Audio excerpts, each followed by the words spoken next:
안녕하세요. 자동차 고르는 남자 차고남입니다. 오늘은 300만원에서 500만원대 살 수 있는 중고차를 추천드리겠습니다.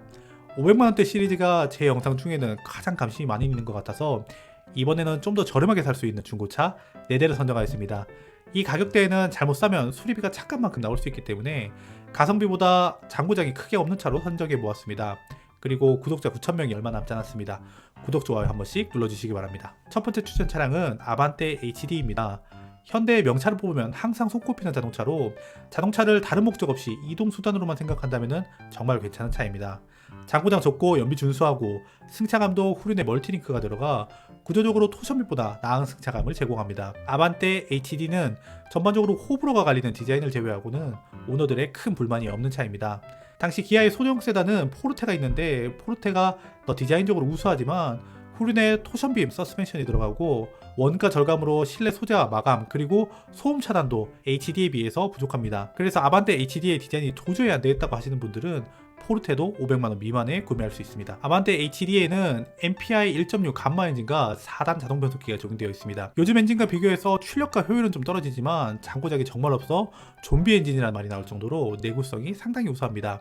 아반떼 MD부터 GDI가 적용되는데 시간이 지나면 발생하는 노킹, 실린더 긁힘 문제 등 엔진 문제와 PC테일 현상과 2열 승차감, 소재 원가 절감 등 MD보다 중고차로 사기에 디자인만 제외한다면 HD도 나쁘지 않다는 평가를 받고 있습니다. 다만 오래되는 자동차다 보니 노래방 기계 같은 센터페시아 디자인과 현대차 중에 거의 처음으로 파워 스티어링 휠이 전자식으로 변경되는데 당시 현대차는 아반떼 HD보다 4년 늦게 출시한 YF 소나타 초기형까지 유압식 스티어링을 계속 사용하고 있어 현대도 전자식 스티어링 휠에 자신이 없었던 것 같습니다. 그래서 초기형 전자식 스티어링 휠의 이질감을 그대로 간직하고 있고 연식이 있다 보니 옵션은 좀 부족하지만 차의 기본적인 성능에는 충실하기 때문에 충분히 매력있는 차량인 것 같습니다. 붕어빵 같이 생긴 모양이 좀 그렇다고 생각하신다면 HD와 많은 부품을 공유하는 1세대 i30를 고려해 보시기 바랍니다. 해치백 스타일만 괜찮다면 디자인도 좀 더 낫고 유럽을 공략하기 위해서 상당히 탄탄한 서스펜션 세팅이 되어 있어 아반떼 대비 승차감은 좀 떨어지지만 경쾌한 주행을 받아줄 수 있는 샤시를 갖고 있습니다.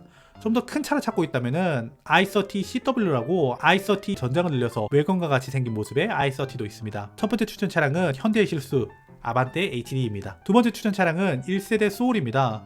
과거에는 트렌디한 디자인과 넓은 실내 개방감으로 상당히 호평을 받은 자동차인데 지금 보기에도 확실히 아반떼 HD보다 디자인이 낫다고 생각합니다.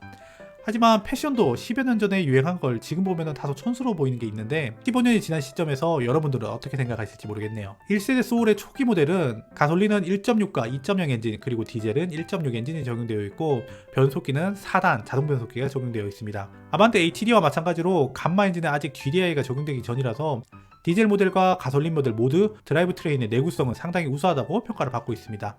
2011년에 페이스리프트 모델을 출시하면서 가솔린 엔진은 2.0 엔진이 없어지고 1.6 감마 엔진에는 GDI가 적용되어 있습니다. 그리고 변속기도 6단 변속기로 변경됩니다. 소울 페이스리프트 버전의 가솔린을 생각하신다면 리콜은 했으나 초기 GDI에 문제가 있을 수 있으니 엔진의 상태를 꼼꼼하게 확인해보고 구매하는 게 필요합니다.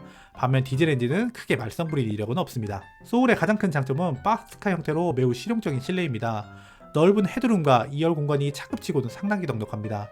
하지만 2열이 늘어나는 만큼 트렁크가 좁아졌지만 소울이 소형 CUV인 것을 감안한다면 트렁크 크기는 이해할 수 있는 수준이라고 생각합니다. 무엇보다 소울의 장점은 시트 포지션이 높아 운전 시야가 좋고 차가 작아서 운전하기 정말 편합니다. 이건 말로 설명하기 좀 어렵고 한번 시승해보면 왜 운전하기 정말 편한 차라는 것을 금세 알아차리실 것입니다. 이러한 장점 때문에 미국에서는 자녀들에게 첫 차로 많이 사주는 차로 인기가 높아서 미국에서 잘 팔릴 때는 월 15,000대씩도 팔렸습니다. 하지만 첫 차로 인기가 높다 보니 아무래도 초보들이 운전을 많이 해서 사고차와 상태 좋지 않은 차가 많아 중고차로 고르는 난이도는 좀 있습니다. 소울은 유럽 공략 전략 차종인 i20의 플랫폼을 활용했고 앞뒤 무게 배분과 무게 중심도 나쁘지 않아서 전반적으로 운동 성능이 생긴 것과 다르게 나쁘지 않습니다. 다만 이 차는 포르테와 비슷하게 외부의 소음이 꽤 심하게 유입되는 편이고 탄탄한 대퍼 세팅과 토션빔으로 인해서 승차감이 좋지 못합니다. 그리고 이 차도 HD와 동일하게 초기형 NDPS가 적용되어 있습니다. 또 가솔린 1.6의 경우 연비도 중형차 수준이고 출력도 이 차를 크기에 부족하다는 평가가 많습니다. 그래서 저는 가솔린보다 디젤 모델을 더 추천드립니다. 예쁜 디자인의 실용적인 박스카 소울 1세대가 두 번째 추천 차량입니다. 세 번째 추천 차량은 올류 모닝입니다. 다들 예상하셨겠지만 이 가격대에 가장 무난하게 생각할 수 있는 차입니다. 최대 토크가 플랫하게 나오는 특성을 가진 1000cc 3기통 카파 엔진이 처음 적용된 모델로 82마력의 엔진 출력을 가지고 있습니다. 마력 대비 무게로 출력을 환산해본다면 일반 소형차 수준은 되기 때문에 공차 중량 800km대 모닝을 끄기에 크게 부족하지 않은 엔진입니다. 고속주행이 많지 않다면 아마 출력에 관해서는 크게 부족하다고 느끼지 않을 것입니다. 저희 집도 세컨카로 올류 모닝이 있는데 시내 주행만 한다면 뭐 그럭저럭 타고 다닐만 합니다. 경차는 모닝과 스파크를 많이 고민하는데 500만원 이상이라면 더 넥스트 스파크를 많이 추천드렸는데 그 이하의 금액에서는 모닝이 좋지 않을까 생각합니다. 1세대 스파크에는 효율이 좋지 않은 사람 변속기로 인해서 연비가 떨어지고 에어백도 올류 모닝부터는 6개가 기본으로 들어가는데 1세대 스파크는 2개가 기본이고 사이드 에어백은 옵션으로 빠져 있습니다. 또 옵션도 모닝 대비 부족하고 정비비도 비싼 편이라서 물론 스파크가 갖는 장점도 있지만 이 가격대에 중고차를 사시는 분들의 목적과 그리고 상황을 생각한다면 유지비 저렴한 모닝이 더 낫지 않을까 생각합니다. 올류 모닝은 연식이 좀 있는 경차답지 않게 옵션이 매우 풍부합니다. 가장 높은 트림이 럭셔리 트림 기준이지만 핸들 열선, 블루투스 오디오, 스마트키, 전동접 이식, 사이드미러 등 당시 경차 최초로 적용된 옵션이 꽤 많이 들어갔습니다. 다만 속도 감음형 파워 스티어링 휠이 들어가지 않아 속도에 따른 파워 스티어링 휠 무게 변화가 없습니다. 그래서 저속에서는 핸들이 좀 무거워져 특히 주차할 때 좀 불편한 편입니다. 하지만 남자분이라면 전혀 문제가 되지 않고 여자분이라도 체구가 아주 작은 여자분이 아니고서야 크게 불편할 수준은 아닙니다. 그리고 작은 40A의 배터리가 들어가 배터리 방전이 자주 일어나는 편입니다. 배터리를 계속 신품으로 교체할 수 없기 때문에 저는 블랙박스 주차 상시 녹화를 꺼놓고 트렁크에는 항상 배터리를 점프할 수 있는 자동차 용품을 사놓았습니다. 그래서 올류 모닝을 탄다면 작은 배터리를 잘 관리해가면서 타야 합니다. 나머지는 좀 시끄럽고 외부 충격도 실내로 여과 없이 들어오는 우리가 아는 경차 수준의 상품성이라고 생각하면 될 것 같습니다. 장고장 크게 없고 유지비 저렴한 모닝이 세 번째 추천 차량입니다. 마지막 추천 차량은 쌍용 뉴 코란도 C입니다.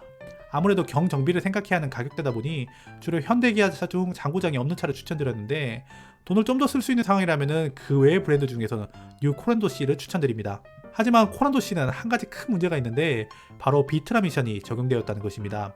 과거에는 세계 3대 미션으로 유명했지만 현재는 비트라사가 망했고 코란도에 적용된 비트라 미션은 변속 충격과 변속 능력도 떨어지고 심지어 내구성 문제도 있습니다. 그래서 가격이 좀 비싸더라도 15년 1월 이후에 IC 6단 변속기가 적용된 모델을 추천드립니다. IC 미션도 쌍용 엔진에 그렇게 최적화가 잘 된 편은 아니지만 그래도 미션은 업그레이드가 되어 코란도 C를 사는데 가장 큰 걸림돌은 없어졌다고 생각합니다.